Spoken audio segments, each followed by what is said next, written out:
Hello viewers, welcome back to my channel. সবাই কেমন আছেন? আশা করি সবাই খুব ভালো আছেন। আমি আজকে আপনাদের জন্য সহজ মজাদার একটি ঠান্ডা ডেজার্টের রেসিপি নিয়ে এসেছি।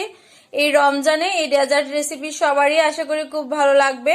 আর এই ডেজার্টটি আপনারা গড়ে থাকা কিছু অল্প উপকরণ দিয়ে তৈরি করতে পারবেন, যে কেউ তৈরি করতে পারবেন খুব সহজে। তাহলে চলুন ভিডিওটি দেখে আসি। আমি চিরার ডেজার্ট তৈরি করার জন্য প্রথমেই চিরা নিয়ে নিচ্ছি 1.5 কাপ পরিমাণ। আপনারা যদি বেশি করে তৈরি করতে চান সেক্ষেত্রে চিরার পরিমাণটা আরেকটু বাড়িয়ে বা কমিয়ে দিতে পারেন আপনাদের প্রয়োজন অনুযায়ী। এবার আমি ভালো করে জল দিয়ে চিরাগুলোকে ক্লিন করে নিচ্ছি। ভালো করে হাত দিয়ে কষলে ধুয়ে নেবেন। আর চিরাগুলোকে অবশ্যই ভিজানোর আগে ভালো করে জেরে নেবেন, এতে অনেক সময় বালু বা ধুলা থাকতে পারে, তাই এগুলো ভালো করে ক্লিন করে নেওয়াই ভালো। এবার আমি 1-2 বার জলটাকে পাল্টে চিরাগুলোকে ধুয়ে নিচ্ছি। চিরাগুলোকে আমি খুব ভালোভাবে ধুয়ে নিয়েছি। আর দেখুন আমার বাটির নিচে কিন্তু খুব বেশি জল রয়ে যায় নাই। আপনারা চাইলে ছাঁকনিতেও নিতে পারেন, আমি ছাঁকনিতে নিচ্ছি না, কারণ হালকা জল থাকলে চিরাটা খুব সুন্দর ফুলে ওঠে। এবার আমি এটাকে 15 মিনিটের জন্য রেস্টে রেখে দিচ্ছি। অন্যদিকে আমি চুলায় গ্যাস অন করে একটি ফ্রাই প্যান বসিয়ে দিয়েছি। আর এখানে 2 কাপ পরিমাণ লিকুইড দুধ দিয়ে দিচ্ছি। আমি এখানে গুঁড়া দুধটাকে গুলে নিয়েছি, আপনারা চাইলে গরুর দুধটাও নিয়ে নিতে পারেন আপনাদের ইচ্ছা অনুযায়ী। তো আমি এটাকে খুব ভালো করে জাল করে নিচ্ছি। দেখুন আমার দুধটা খুব ভালো করে আমি জাল করে নিয়েছি, খুব সুন্দরভাবে জাল হয়ে গেছে। আমি কিন্তু এটাকে খুব বেশি শুকিয়ে নিব না। 2টি তেজপাতা দিয়ে দিচ্ছি ফ্লেভারের জন্য, 2টি দারচিনির টুকরা আর 4-5টি এলাচ দিয়ে দিচ্ছি। এলাচটা আমি মুখটা খুলে দেই নাই, মুখটা ছিঁড়ে দেই নাই, দিলে বিচিগুলো এটার মধ্যে বের হয়ে যাবে। পরে যখন আমি এলাচ তেজপাতা এগুলোকে ফেলে দিব তখন বিচিগুলো থেকে গেলে মুখে লাগলে খারাপ লাগতে পারে। এগুলো দিয়ে আমি নাড়িচাড়ি মিশিয়ে এখানে 3 চা চামচের মতো চিনি দিচ্ছি। মিষ্টিটা অবশ্যই আপনারা আপনাদের পরিমাণ মতো দিবেন। আর আমি এখানে অল্প গুঁড়া দুধ দিচ্ছি 2 চা চামচের মতো, যাতে এটা একটু ক্রিমি ক্রিমি ভাব আসে। আর একটু ঘন করার জন্য, আমি যেহেতু এটাকে জাল দিয়ে ঘন করছি না, তাই আমি একটু অল্প পরিমাণে গুঁড়া দুধ ইউজ করছি। আপনারা চাইলে স্কিপ করতে পারেন। গুঁড়া দুধটা দেওয়ার পর আমি সাথে সাথেই খুব ভালো করে এটাকে নাড়িয়ে চাড়িয়ে মিশিয়ে নিচ্ছি। এবার আমি আবার এটাকে একটু জাল করে নিচ্ছি।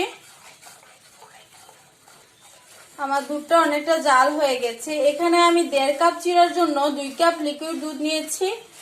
আর চিরাটাকে হালকা জলের মধ্যে ভিজিয়ে রেখেছি, খুব বেশি জলে না। আমি ছাঁকনি দিয়ে কিন্তু চিরাটাকে ছাঁকি নাই, এতে করে আপনারা যখন দুধটা দিবেন, দুধটা যদি মাখা মাখা বা লিকুইড রাখেন চিরাটা দুধটাকে টেনে নিবে। আর যদি ছাঁকনি দিয়ে না ছেঁকে হালকা জলের মধ্যে আমি যেভাবে রেখেছি সেইভাবেই রাখেন, এতে করে আপনার দুধের পরিমাণটা কম লাগবে। তো আপনারা কিরকম লিকুইড রাখতে চান সেটা আপনাদের উপর নির্ভর করবে। এই পর্যায়ে আমার দুধটা হয়ে গেছে, দুধের প্রিপারেশনটা হয়ে গেছে। আমি এবার তেজপাতা এলাচ এগুলাকে আমি এভাবে ফেলে দিচ্ছি। আপনারা চাইলে সেকেও নিয়ে নিতে পারেন, তবে সেক্ষেত্রে দুধের যে একটা সরের মতো প্রলেপ পড়ে সেটা থেকে যায়, এতে করে স্বাদটা অনেকটা নষ্ট হয়ে যায়। তাই এইভাবে ফেলে দেওয়াই ভালো। আর এগুলা খুব মনে করে ফেলে দিবেন, নয়তো এগুলা মুখে পড়লে অনেক সময় টেস্ট নষ্ট হয়ে যেতে পারে। তো আমি এটাকে নামিয়ে এবার ঠান্ডা করে ফ্রিজে রেখে দিচ্ছি 1 ঘন্টার জন্য। যেহেতু আমি ডেজার্ট তৈরি করব, ঠান্ডা ডেজার্ট খুব ভালো লাগে খেতে, তাই আমি এটাকে দুধটাকে আগেই ঠান্ডা করে নিব। কেননা পরে যদি আমি চিরার সাথে মিক্স করার পর ফ্রিজে রাখি তাহলে চিরাটা অনেকটা মাখা মাখা হয়ে যায়। তাই আগেই দুধটাকে ফ্রিজে রেখে ঠান্ডা করে নেওয়া ভালো। এবার আমি এটাকে নামিয়ে আমি আগে যে চিরাটাকে ভিজিয়ে রেখেছিলাম, দেখুন এই চিরাটা খুব জর্জরে হয়ে গেছে আর খুব সফট হয়ে গেছে। আমি একটা আপনাদেরকে চাপ দিয়ে দেখানোর চেষ্টা করছি। এটা কিন্তু হালকা জলে রাখায় এটা আর এখন দুধটা দিলে পরে দুধটা টেনে নিবে না। এই পর্যায়ে আমি যে দুধের প্রিপারেশনটা তৈরি করে রেখেছি সেটা চিরার মধ্যে দিয়ে দিচ্ছি। আমি চিরার সাথে দুধটা ভালো করে মিক্সড করে নিচ্ছি। অন্যদিকে আমি কিছু ফুড নিয়েছি। আমি এখানে পেয়ারা ছোট ছোট করে কুচি করে নিয়েছি, গড়ে কিশমিশ ছিল অল্প কিশমিশ নিয়েছি, খেজুর নিয়েছি 2টা খেজুরকে আমি ভালো করে কুচি করে নিয়েছি, অল্প পাকা পেঁপে নিয়েছি, অল্প আঙুর কুচি নিয়েছি, আঙুরটাকে আমি ছোট ছোট করে কেটে নিয়েছি, অল্প কাঠবাদাম কুচি নিয়েছি। এটা যদি আপনাদের কাছে না থাকে তাহলে আপনারা স্কিপ করতে পারেন, কিংবা যাদের কাঠবাদামটা ভালো লাগে না, কাঁচা বাদামটা, তারাও স্কিপ করতে পারেন। আমি একটি পাকা কলাকে ছোট করে কেটে নিয়েছি। এবার আমি এই ফুডগুলা এই দুধ আর চিরার মিশ্রণটির মধ্যে সবগুলা দিয়ে দিচ্ছি আস্তে আস্তে করে। আমি এখানে যে ফলগুলা ইউজ করেছি, আপনাদেরকে যে সেই ফলগুলা ইউজ করতে হবে এমন কিছু না। আপনাদের ঘরে যা থাকে বা আপনাদের পছন্দ অনুযায়ী ফল দিয়ে আপনারা এই ডেজার্টটি তৈরি করতে পারবেন।